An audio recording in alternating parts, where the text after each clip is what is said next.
Belief in oneself and knowing who you are, I mean, that's the foundation of everything great.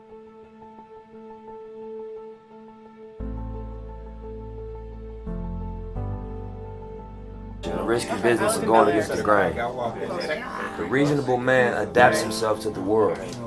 The unreasonable one persists in trying to adapt the world to himself. Therefore, all progress depends on the unreasonable man. On the head. It's radicals, you know what I'm saying? I think it's exciting right now, though. You know, that's why I'm kind of going slow. As much as people like trying to rush me, I'm going slow because I think that there's no need to rush. I think all the opportunities are unfolding. I think the most important lesson for me would be just be true to yourself. You know, it sounds like a very simple thing to do, but it's not.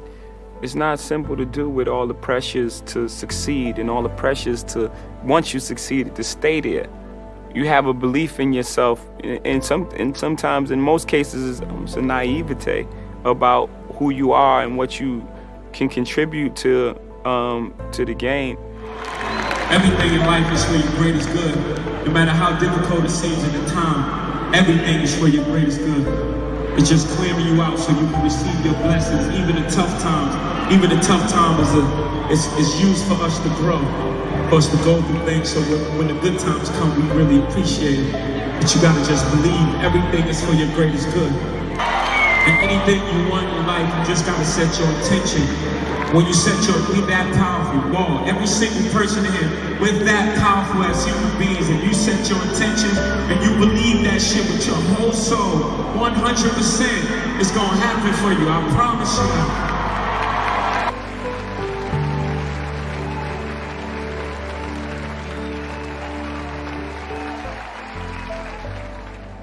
My advice would be define who you are and what you are and be clear on that, meditate on that, and then live and die by it.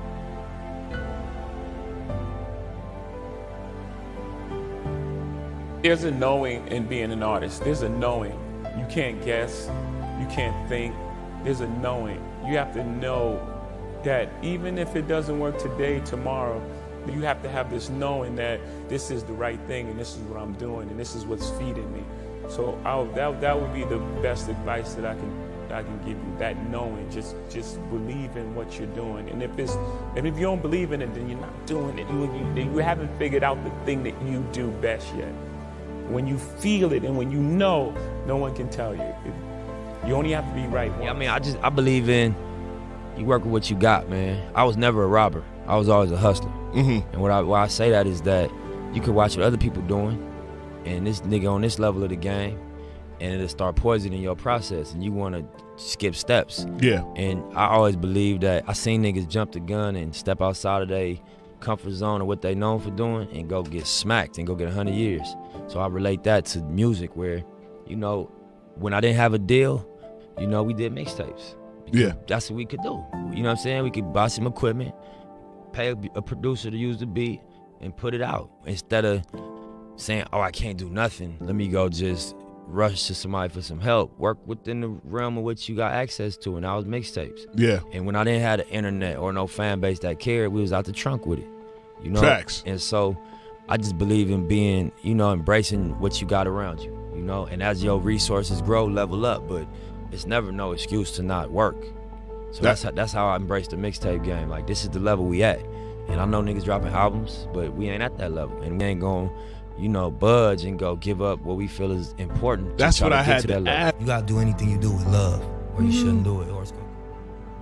Whether whoever you surround yourself with, you around 10 broke niggas, you gonna be the 11th one. You around people that have high standards for themselves, got high integrity, got high standards for their friends, for their people.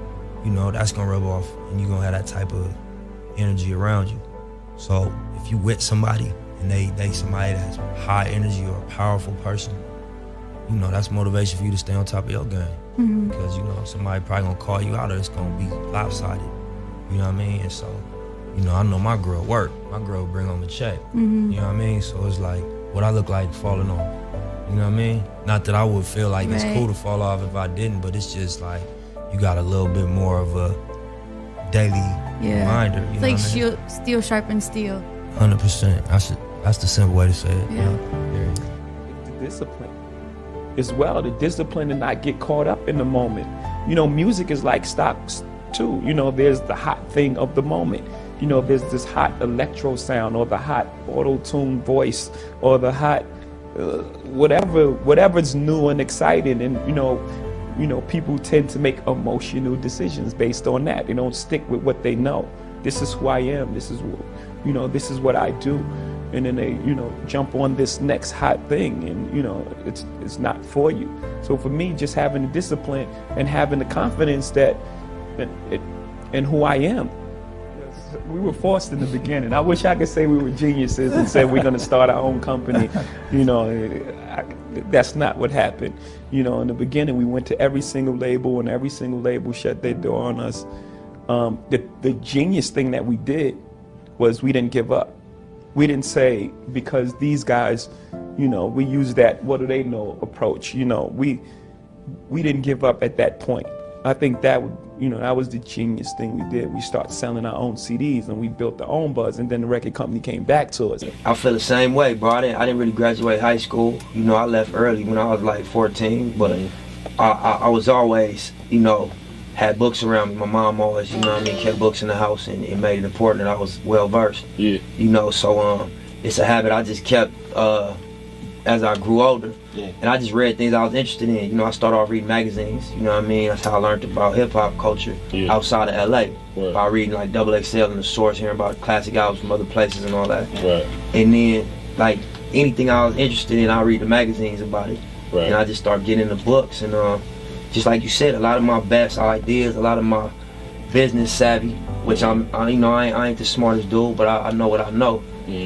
Came from books. Like I read books about the industry. I read books about the deals that was done in the industry. Right. And these dudes, held out and made certain decisions that empowered them for the rest of their careers. It's a weird thing. You work to be in the zone. When you in the zone, you know you in your zone. But how you get there is always different. Yeah. It's about zeroing in and being able. It's like kind of like meditating.